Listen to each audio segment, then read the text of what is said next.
round of applause, Ladies and gentlemen, the matinee icon, Kangana Ranaut. Give it up. Making also perhaps some political announcements here, Kangana, right before the Lok Sabha elections. I mean, this is the business of speculation.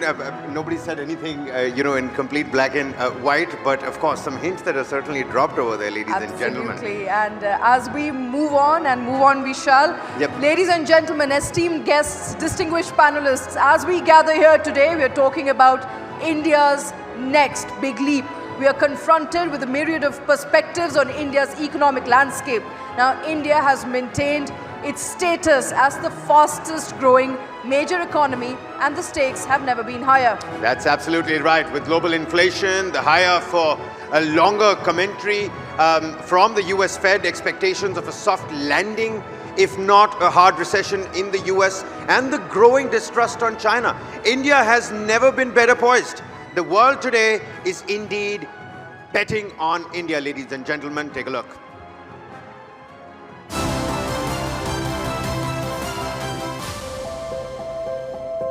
At 7.3%, India remains the fastest growing major economy in the world.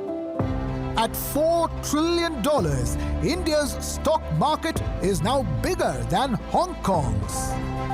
High-frequency indicators suggest nothing can stop the momentum, and the government's manufacturing and infrastructure push is poised to add fuel to this raging fire. Some think India is overheated. Others believe the best is yet to come. While the Goldilocks economy may be elusive, the world is going long on India. To keep the engines of the economy running, the private sector must fire on all cylinders. Will 2024 be the start of a capex bull run? Let's find out. Betting on India, the macro view. All right, and with that, let's welcome on stage Mukesh, Aghi, President, CEO, US-India Strategic Partnership Forum. Also with us is Nilesh, Shah, Managing Director of Kotak Mutual Funds.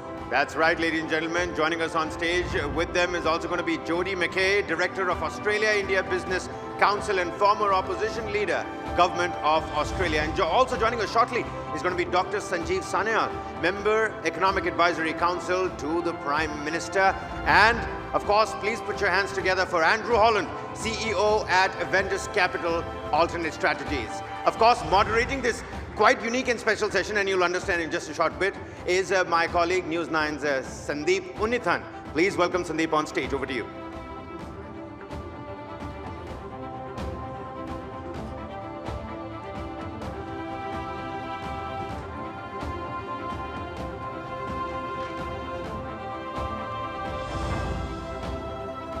Some surprises for you.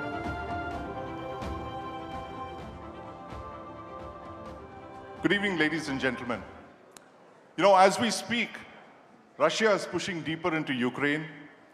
Israel is attacking Hamas in Gaza. And the Houthis are firing anti-ship ballistic missiles at merchant shipping in the Red Sea, which, as we all know, is where 12% of the world's commerce passes through. A black swan event used to be something that was really rare and unusual. But in this case, black swan events seem to have been happening with the frequency that we see black crows.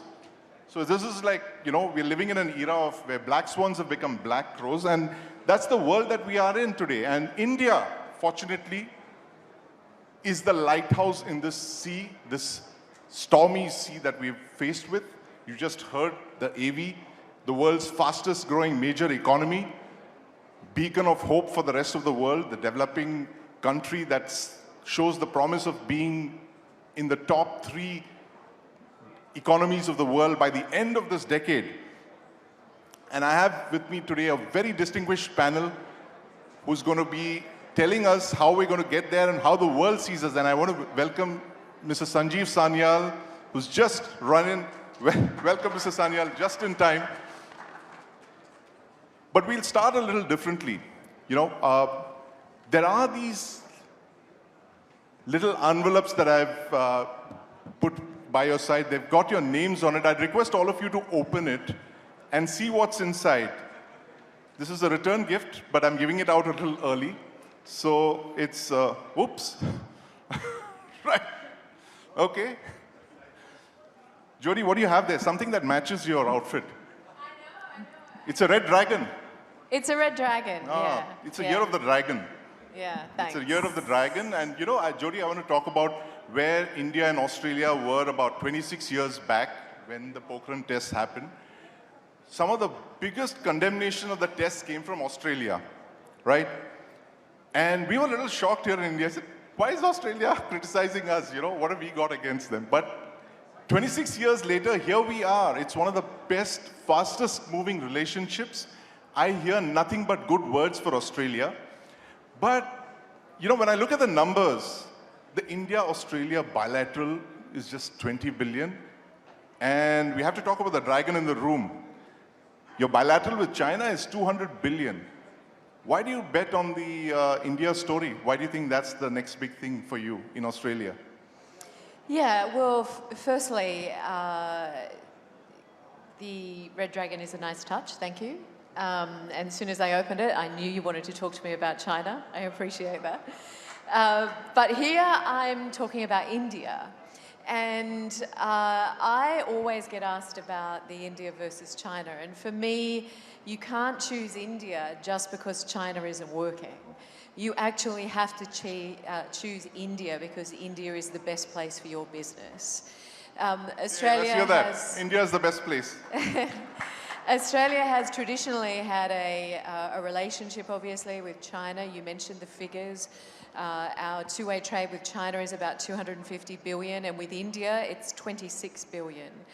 But as you said, the friendship between India and Australia is flourishing. And we've seen a huge effort by both governments to put the architecture in place to make sure we have those economic effects that will actually take this relationship further.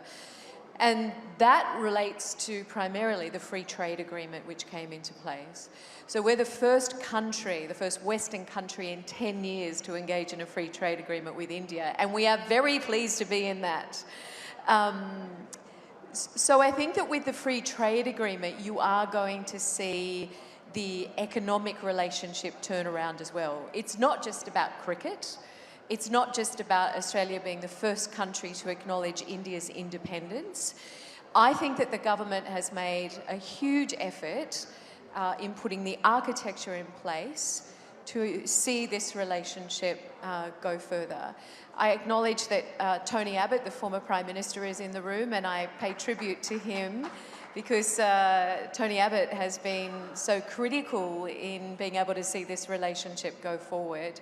But apart from the World Cup, is it too early to mention the World Cup? Let's not talk about the World Cup, Jody. I mean, I'm very sensitive. But other than that, you know, it's really positive for India and Australia, and thank you for my dragon.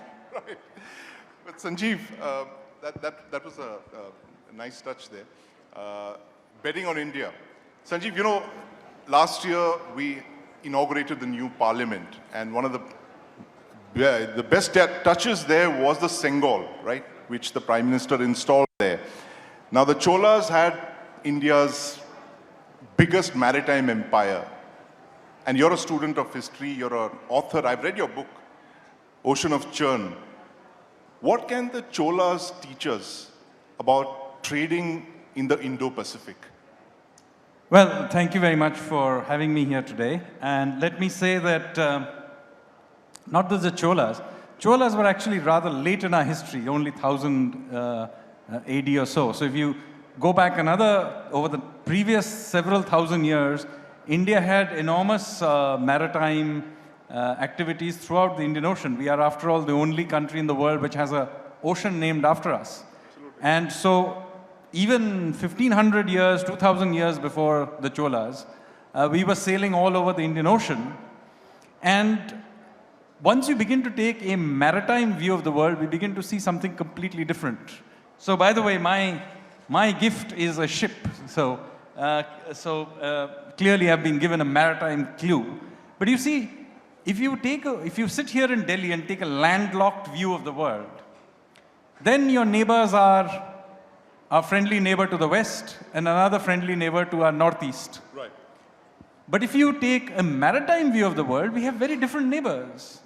We have Oman and UAE on one side, you have Singapore and Indonesia on the other side, and yes, Australia too is a neighbor, because in a maritime sense, Australia is a neighboring country. It's an Indian Ocean country. We have historically thought of Australia as a Pacific country, but in fact, it is the second largest Indian Ocean economy. We have growing links with it. And so this is one mental cobweb we had to get out of, this landlocked view, and move to a maritime view. But there were many other mental cobwebs we ourselves had to get rid of. And since you mentioned the new parliament and the Sanyal and so on, so at one level we are going back to an earlier era of maritime worldview. At the other way, we are also breaking out of a colonial era view of landlocked view of that we had got for ourselves. So in a sense, it's more than symbolic.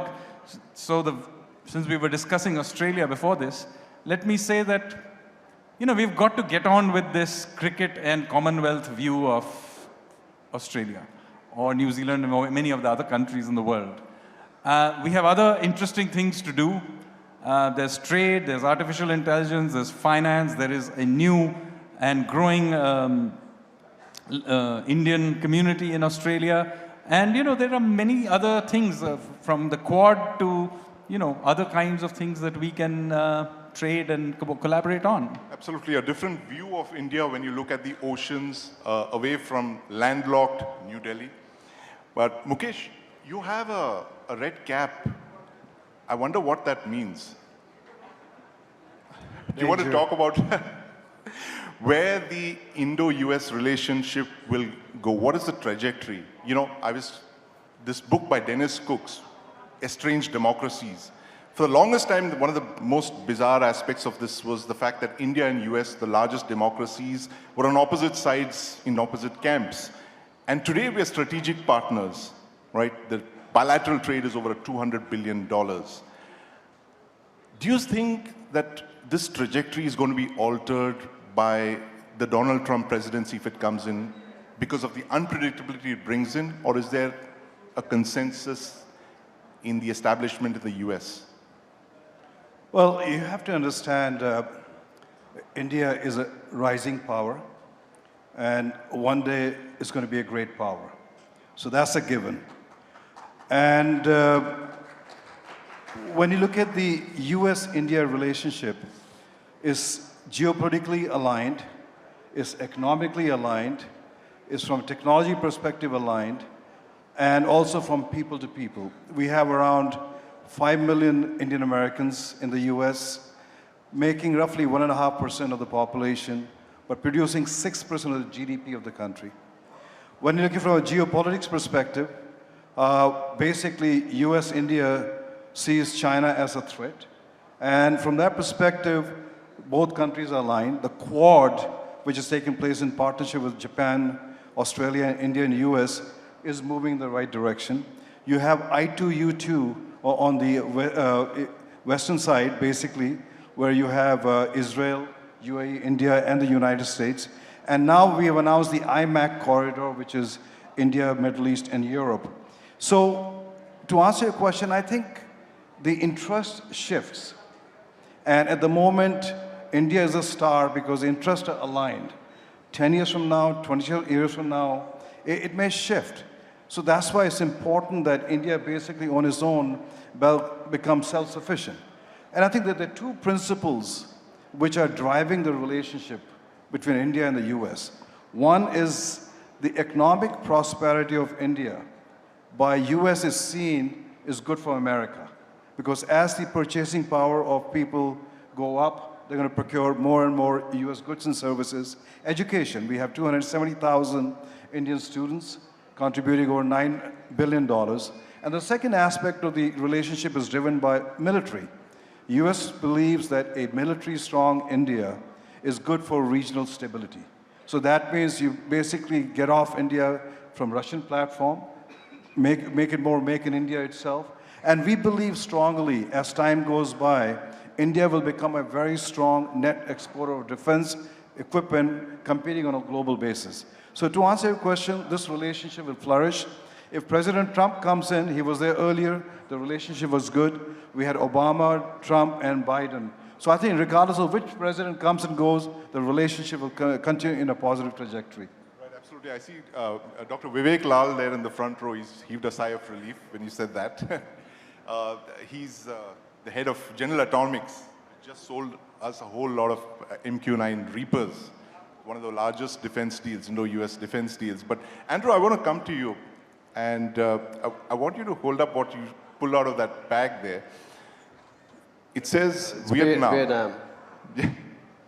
Now, you know, Defense Minister George Fernandes, about 25 years back, he said, in my next life, I want to be reborn as a Vietnamese person, because Vietnam is the only country in the 20th century that's defeated probably 3 of the 5 permanent members of the UN Security Council.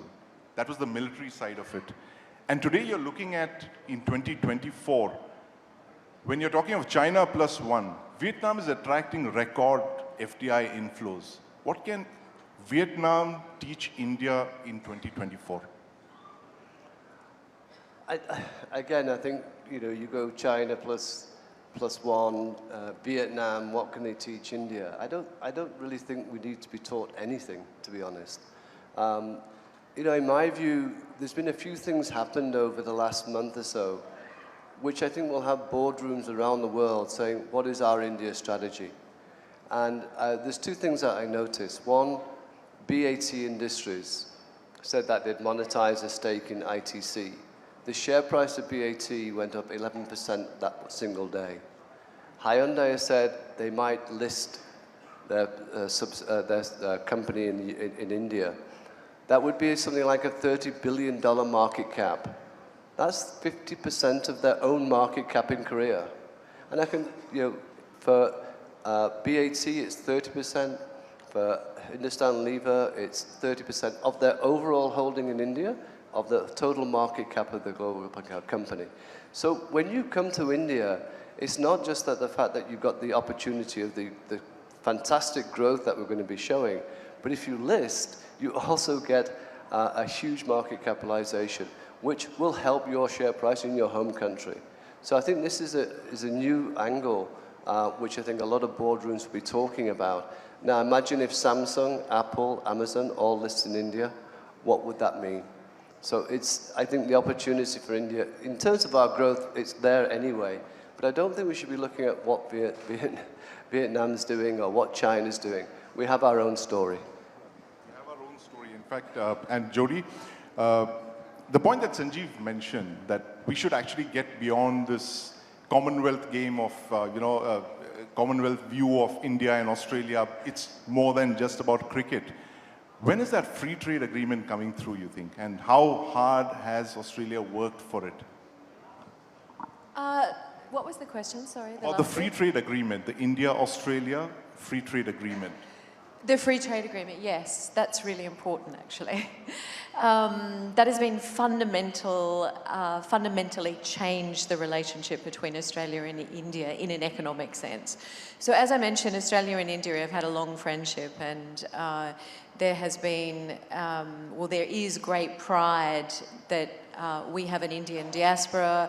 It's about 1 million strong in a 25 million population. They're very proud of being Indian, they're very proud of being Australian, and they've played a huge role as the living bridge between the 2 countries. But the free trade agreement is about the economic relationship, and we have to go beyond, as you said, beyond cricket, beyond curry, and we have to go beyond just seeing it as a people-to-people relationship, because it is about trade and investment, and both governments have indicated this is a priority for them. We mentioned that our trade with India is about it's about $26 billion. We mentioned that our trade with China is about $250 billion. What the ECTA agreement is doing is targeting those sectors where there is massive advantage to be gained. Australia has given up most of its tariffs, either reduced or eliminated. India has given up about 85% of its tariffs. So there is still some way for us to go. The CECA agreement is being negotiated now. We had hoped that that would be signed by the end of last year. It's still underway. It's hoped that we'll see that by the end of this year. So we are seeing a movement in trade. What we're not seeing is a movement in investment. So our investment into India is 19 billion. Our investment into the UK is 580 billion.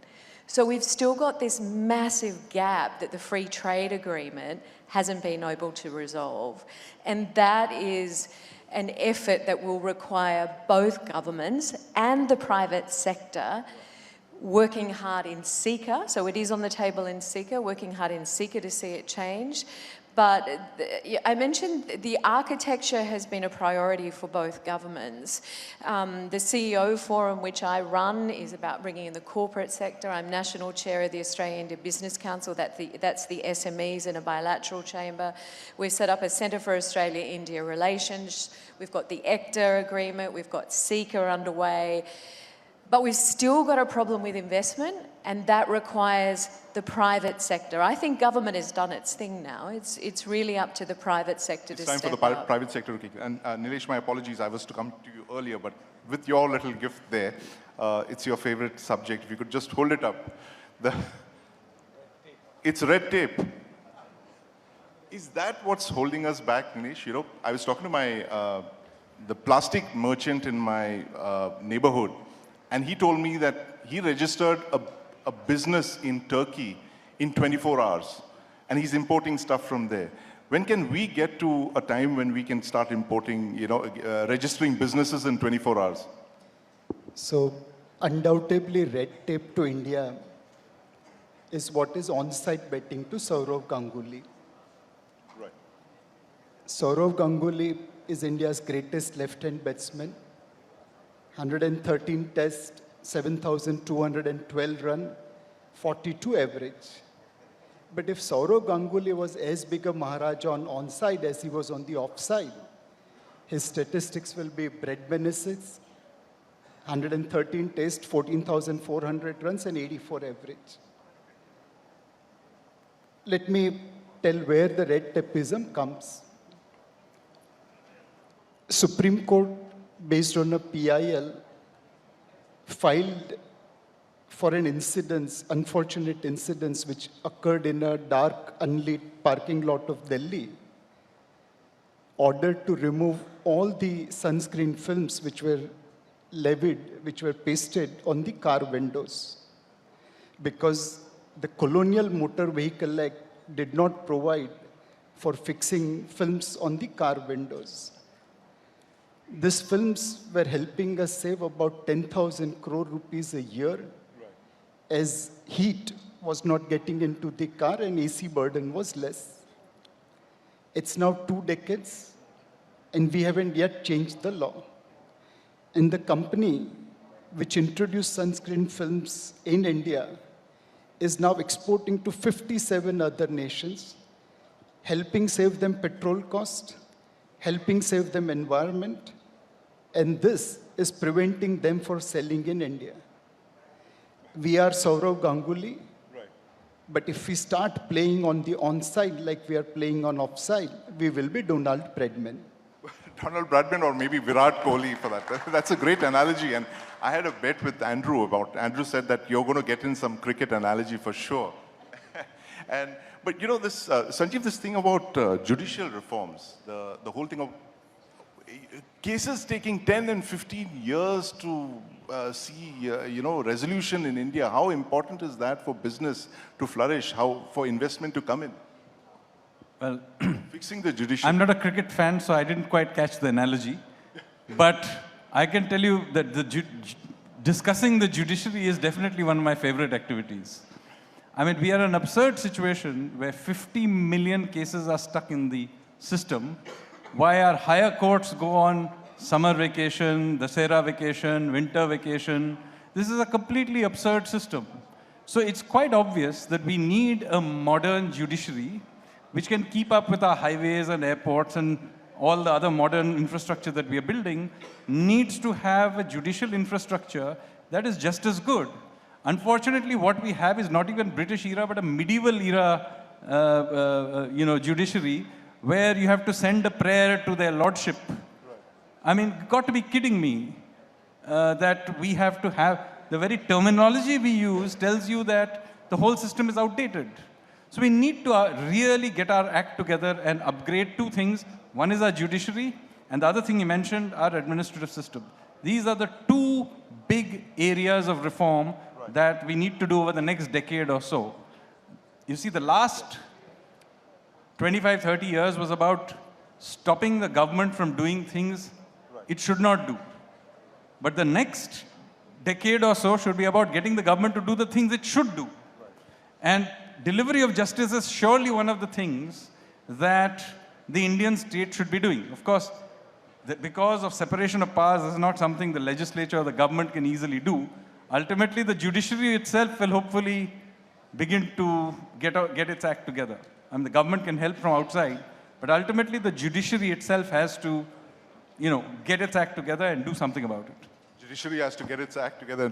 I like the way this discussion began from, stitched sailing vessels and landed up with the judiciary. Obviously, the judiciary has to get into a speedboat mode, Sanjiv. But very quickly, we're completely out of time, ladies and gentlemen. What is the one thing that you would want the next government to do? And very clearly, we know the Prime Minister Modi's government is coming back, as the opinion polls say. But I want you all to give me one quick suggestion on what this government needs to do to make India better for doing business, for investment. Beginning with you, Andrew. Saying one thing is like you're going to solve all the problems which you just heard of. I think just keep doing more of the same. I mean, stick to what we're doing, what the policies, what the reforms have been. And investment from foreign companies will come. It's, we talked about earlier today, the electronic manufacturing sector, it's $30 billion, it's going to be $150 billion. Foreign companies, as well as Indian companies, will want to be in that sector. Continuity, you're advocating continuity. Jody, what would you like to see the government do? We'd like to see CECA signed. So we want to see the second stage of the free trade agreement signed. I think that's really important in the India-Australia relationship. We're halfway there, so we'd like to see that signed. I think there's a view that it will get caught up now with the Indian election, but it's certainly something we'd like. I think, I spoke about investment. I think that is the area where there is huge gains to be made that isn't necessarily covered under the ACTA, hopefully in the CECA. But for Australian companies looking at India, there is an opaqueness about India. Australian companies want certainty about how they invest. They want to know the risk. They want to know when there will be political or bureaucratic intervention. They want to know what the approval process is. They want to know what the timeline is. Predictability. Mukesh, what would you like to see the next government do? What's the one thing that you... Well, the trade between US-India has gone up to $200 billion. Our vision is to take it to $500 billion or $1 trillion. I think it's time we convince the Biden administration to look at India from a trade deal perspective. I think once you do a trade deal, you see the acceleration of the trade. Okay. So that's a to-do there. Sanjiv, what would you like to see the next I already told you. I'll say two things which are linked. One is we need to do administrative reforms, and we need to do judicial reforms. This will take us 10 to 15 years, so it's not just about the next government. But what we started with the real economy in 1990s and are now reaping the benefits of that in a big way, we now need to start the cycle of getting the bureaucracy to go away from control to service delivery, and to get the judiciary to take its role in society more seriously and actually deliver justice on time. Deliver justice on time, very important point there. Mukesh, So I'll focus on the finance part. Right. In 21 years of this century, Indians have spent $373 billion for import of gold. Every year we import 1,000 tons of gold, export 300 tons of jewelry. 700 tons of gold goes into our tijori and bank lockers. There is a gold smuggling. Assuming that gold smugglers are not charitable organization, based on the gold seized at customs, the run rate of gold smuggling is about $7 billion a year. If we look at people traveling into India from Middle East and Singapore, they look like cousin brothers of Bappi Lahiri, loaded with jewelry. Put together, as Indians, have we put $500 billion in import of gold, silver, diamond jewelry, officially and unofficially? It's not a wild estimate. It's more than what foreign direct investment we have received. It's more than what foreign portfolio investment we have received. We have deprived our entrepreneurs of that capital. We are a patient who wants to grow his health, but instead of taking blood donation, is giving blood donation. So I hope government does something which can make this $1.5 to $2.5 trillion worth of locked savings in the tijoris and safe deposit lockers of India to the entrepreneurs of India. If we would have done that earlier, we would have already become $5 trillion economy. Right. Don't be Bappi Lahiri, don't be Goldfinger. Bring that, unlock all that, the gold reserves that India holds, our Fort Knoxes, into the economy. I'm afraid we're totally out of time here, ladies and gentlemen. Thank you very much for that engaging session there. India is the land of opportunity, the fastest growing economy, major economy in the world, the growth magnet, the lighthouse in the storm. But there are challenges, and my learned panelists have just told us what they are and what the next government should be looking at very seriously. Thank you very much for that engaging discussion. Thank you. Thank you very much. You'll be hearing it from Prime Minister Modi in a few hours from now, the vision for India and what India thinks today. We're absolutely delighted to be getting a new vision of his view of how India is going to be in the years ahead. Thank you very much.